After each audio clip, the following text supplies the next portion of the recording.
ইতিহাস বহুবার দেখিয়েছে যুক্তরাষ্ট্রসহ কিছু পশ্চিমা দেশ প্রাচ্যের দেশগুলোর সঙ্গে যুদ্ধে জড়িয়ে তাদের নীতি চাপানোর সময় গোলমাল বাঁধিয়ে ফেলে। পশ্চিমা শিবির প্রাচ্যের নিজস্ব ক্ষমতা সঠিকভাবে বুঝতে ব্যর্থ হয় বলে মনে করে ইরান। দেশটি মনে করে গত 40 বছর তাদের সবচেয়ে বড় অর্জন হলো পূর্ণ স্বাধীনতা এবং স্বয়ংসম্পূর্ণ হয়ে ওঠা। তবে যুক্তরাষ্ট্র আর জায়নবাদী ইসরায়েলের অন্যায্য হামলার বিরুদ্ধে দেশটির বিরোচিত লড়াই এবার কি শিখালো বিশ্বকে?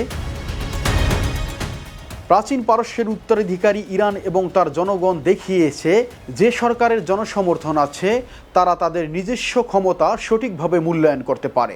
জনগণের বাহিনীকেই বিশ্বের সবচেয়ে শক্তিশালী সেনাবাহিনী বলে মনে করে ইরান। ইতিহাস শিক্ষা দেয় জনসমর্থন না থাকলে কোনো সরকার ভবিষ্যতেই দীর্ঘ নয়।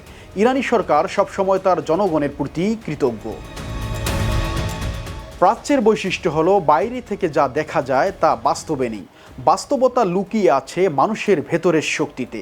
ইরান তার জনগণকে বোঝাতে পেরেছে একটি দেশ এবং জনগণের নিরাপত্তার সবচেয়ে গুরুত্বপূর্ণ গ্যারান্টি তাদের জ্ঞান বিজ্ঞান ঐক্য ও সংহতি। আর প্রতিটি যুদ্ধবিরতি শান্তির সুযোগ, যা মানব জীবনের জন্য অপরিহার্য। বিজ্ঞানীদের হত্যা করে জ্ঞানকে হত্যা করা যায় না, তার স্পষ্ট প্রমাণ ইরান। দেশটি নিজেদের তৈরি অত্যাধুনিক ক্ষেপণাস্ত্র দিয়ে ইসরায়েলের সামরিক গর্ভের প্রতীক আকাশ প্রতিরক্ষা ব্যবস্থাকে ব্যর্থ করে দিয়েছে।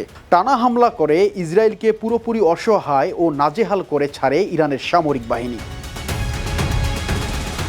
দেশটি এই যুদ্ধে দেখিয়ে দিয়েছে একবিংশ শতাব্দীতেও উন্নত সামরিক প্রযুক্তি ছাড়া কূটনীতি এবং আন্তর্জাতিক আইন শক্তিহীন। এ ধরনের জরুরি আর অস্বাভাবিক পরিস্থিতিতে সত্যিকার বন্ধু ও শত্রুদের চিনে নিয়ে আলাদা করতে হয়। ইরান মনে করেন প্রতিবেশীর বাড়িতে আগুন লাগলে প্রতিবেশীর শত্রু যুদ্ধবিমানে জ্বালানি না দিয়ে প্রতিবেশীকে পানি দেওয়া উচিত, কারণ এই আগুন শেষ পর্যন্ত আপনার নিজের বাড়িতেও পৌঁছে যাবে। এমনকি নিজের ক্ষমতার উপর নির্ভরশীল হওয়ার পরামর্শ দিয়েছেন ইরান। দেশটির শান্তি রক্ষার জন্য নিরবিচ্ছিন্ন প্রতিরোধ জারি করার পক্ষে ইরান। শান্তি সবসময় ঝুঁকিতে ছিল এবং এখনও আছে বলে দেশটি মনে করে, কারণ বিশ্বের একটি অংশ দানবের মতো। তাই শান্তির জন্য সবসময় মনে রেখে তা সংরক্ষণের কাজ করতে চায় দেশটি।